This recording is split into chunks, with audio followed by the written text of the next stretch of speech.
In this video, we're going to be starting making a bunch of tools for the Alec Steele company again.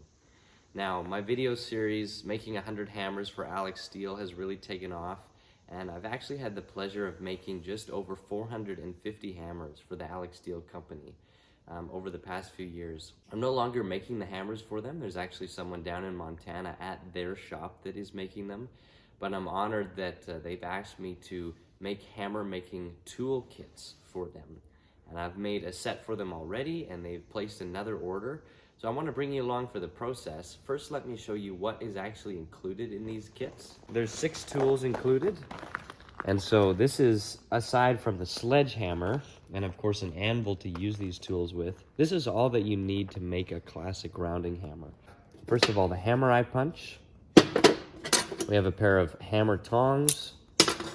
We have a fuller, a cupping tool, a drift, and then the top fuller that corresponds to that bottom fuller.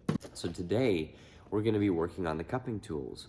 Now, I actually made a whole bunch yesterday, but I have 2 billets saved so you can see this process. Start out with a piece of 2-inch round, 2 inches long. This happens to be 1045. And then we forge a shank on it. We upset the top. We fish mouth, or fish lip rather, the edge of it to start the cup profile. We drive the ball fuller in to smooth out that inside shape. We chamfer the edge, put a touch mark in, and put a hot oil finish on it. So again, this is a pretty fun process. Let me bring you along for the cupping tool.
Next on today's agenda is the bottom fullers. Let's take a look at those. So I already have several of them finished with the hot oil finish. These are for a 1-inch hardy hole. And then a taper, you can see, and that's up to a 5/8 bar, basically up at the top, so 5/8 across. And they'll have about a 1.5-inch radius on top. Some of them needed a little bit of help. You can see that they're ground because they were a little bit off center and I wanted to fix them. But basically the first heat on these fullers is very similar to the cupping tool in that we're doing the shank and the upsetting. The only difference is that we're starting with slightly smaller stock. We're starting with 1.5 inch round 4140. And once the upsetting comes around, I quench off just a little bit at the top. And that's so that instead of mushrooming from the top down, it mushrooms from the bottom out. That way we maintain that nice big base on the bottom instead of having the top get big, and then it really tries to fish lip bad as we draw down that taper.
over my sickness now, and today's another day of work. I did do quite a bit of forging earlier over the past couple of days, but I didn't film a whole bunch of it. There's all the bottom fullers. These are the billets today that we're going to be using to make top fullers. Yesterday's project was to get the hammer eye punches done, and here they are in all of their glory. They just got to be ground up. I'm happy with the consistency of them. And I know that obviously I didn't take much for filming as far as the hammer eye punches, but the first little bit is actually pretty similar to the top fuller that we're going to be making today, so you'll be able to see how the egg is made, so to speak. And there's probably another video that you'll see sometime if you really want to see a production hammer eye punch being made.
Of the afternoon. All the fullers are finished being forged. You can see that most of them have the hot oil finish. Those three are still a little bit warm to do it on yet. That one there has the one side of its nose a little longer, but I think once that's ground down it'll be symmetrical. We'll see. Of course, there's some extras. There's one thing that wasn't recorded in the process there that you just saw that I ended up doing on all of them, and that was that you notice that there's a nice little chamfer there, angled chamfer on all of them, right there in the corner. instead of the rounded, you know, sweep into the working end. And I did that because I just thought, you know what, I want that area to be crispy. I think it looks better. I asked my wife, of course, and she thought that it did too. So I ended up adding that little extra process. You can see that little shoulder in there. I just think it looks good. Adds a lot to the aesthetic of the tool. So